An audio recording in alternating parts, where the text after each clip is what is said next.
বুঝতে পারেননি ওনার হয়তো শিক্ষা লেভেল বা ওনার ফ্যামিলি পারিবারিক ব্যাকগ্রাউন্ড বা ওনার নিজের বেড়ে ওঠাটা হয়তো ওইরকম একটা পরিবেশের মধ্যে হয়নি দেখে উনি একটা মা হয়েও এরকম করেছেন।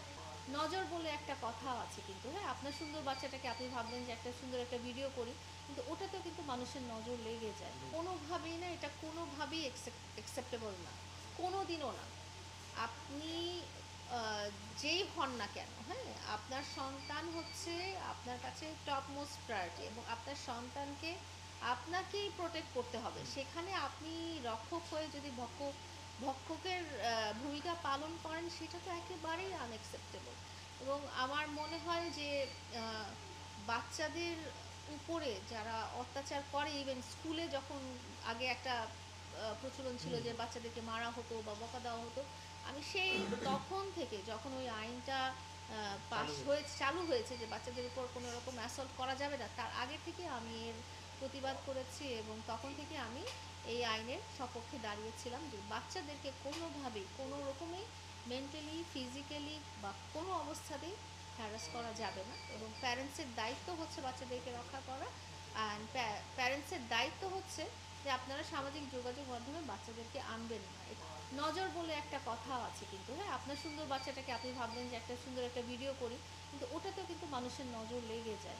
আসলে বিনোদনের জায়গাতে না আপনারা অনেক কিছুই দেখবেন। আপনারা ভায়োলেন্সও দেখবেন। সিনেমাতে যখন দেখেন না চরম ভায়োলেন্স, যেখানে খুন-খারাবি, রেপ এই ধরনের সিনও কিন্তু দেখানো হয় সিনেমাতে, হ্যাঁ?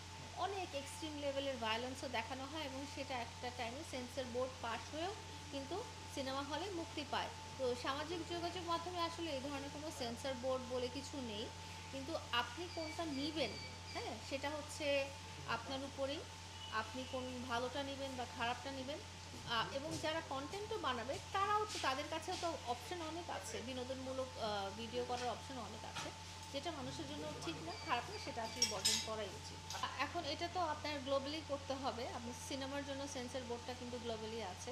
সেটা শুধু বাংলাদেশেই না, পৃথিবী জুড়ে আছে। এখন সামাজিক যোগাযোগ মাধ্যমটাও ইউনিভার্সাল কিছু কমিউনিটি গাইডলাইন আছে কিন্তু, হ্যাঁ? এমন না যে একেবারে কমিউনিটি গাইডলাইন ছাড়াই একটা ফেসবুকে অনেক কিছু আপনারা পোস্ট করতে পারবেন না। আপনারা চাইল্ড ভায়োলেন্স পোস্ট করতে পারার কথা না।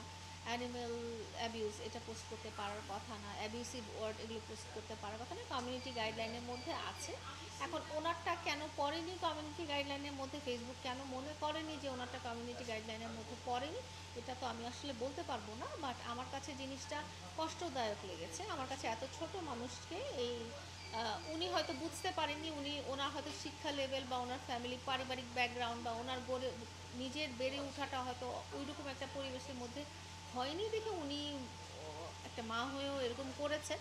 বাট ওনার কিছু কথা শুনে আমার মনে হয়েছে যে না, উনি মনে করেছেন যে মা হিসেবে তার পারিবারিক জীবনটা এবং সামাজিক যোগাযোগ মাধ্যমে দেখানো জীবনটা আলাদা। উনি যেটা বলতে চেয়েছেন আরকি, যে উনি ব্যক্তিগত জীবনে বা পারিবারিক জীবনে উনি হয়তো আ অন্যরকম মা, কিন্তু কনটেন্টের খাতিরে উনি বাচ্চাকে ইউজ করেছেন। বাট আমার মনে হয় যে বাচ্চাকে আসলে ব্যবহার না করাই উচিত। মানুষরা ব্যক্তিগতভাবে কিরকম, আসলে মানুষের ২ টা লাইফ থাকে। আপনারা বা আমরা যেটা করি কি, আমরা সোশ্যাল মিডিয়ার লাইফটা এবং আমাদের পার্সোনাল লাইফটা মিলিয়ে ফেলি। এটা আসলে মিলানো উচিত না। সোশ্যাল মিডিয়া লাইফটা আলাদা এবং পার্সোনাল লাইফটা আলাদাই রাখা উচিত। আপনি যদি মনে করেন এন্টারটেইনমেন্ট, হ্যাঁ?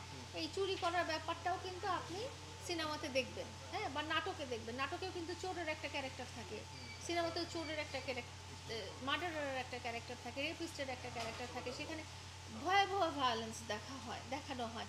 সেটা দেখেও কিন্তু যুব সমাজ শিখতে পারে। তাইলে কি আপনি ওই ধরনের খালি শুধু প্রেমের সিনেমাই কি হয়? সেরকম তো না। অ্যাকশন মুভি হয়, হ্যাঁ? অ্যাকশন মুভি হয়, ফানি মুভি হয় যেখানে সব ক্যারেক্টার থাকে। তো আপনারা যদি মেইন মিডিয়া স্ট্রিমেই এটা দেখাতে পারেন, তাহলে সোশ্যাল মিডিয়াতে তো আমার মনে হয় বোঝা উচিত যে আ বাচ্চারা পণ্য না। হ্যাঁ? বাচ্চারা পণ্য না। বাচ্চাদেরকে আপনারা ব্যবহার করবেন না। বাচ্চারা আপনাদের উপরে, আপনার মা-বাবার উপর ভরসা করেই কিন্তু বাচ্চাদেরকে দুনিয়াতে পাঠানো হয়েছে। আল্লাহ তাআলা পাঠিয়েছেন এবং এই বাচ্চারা আপনার ভরসাতেই আছে।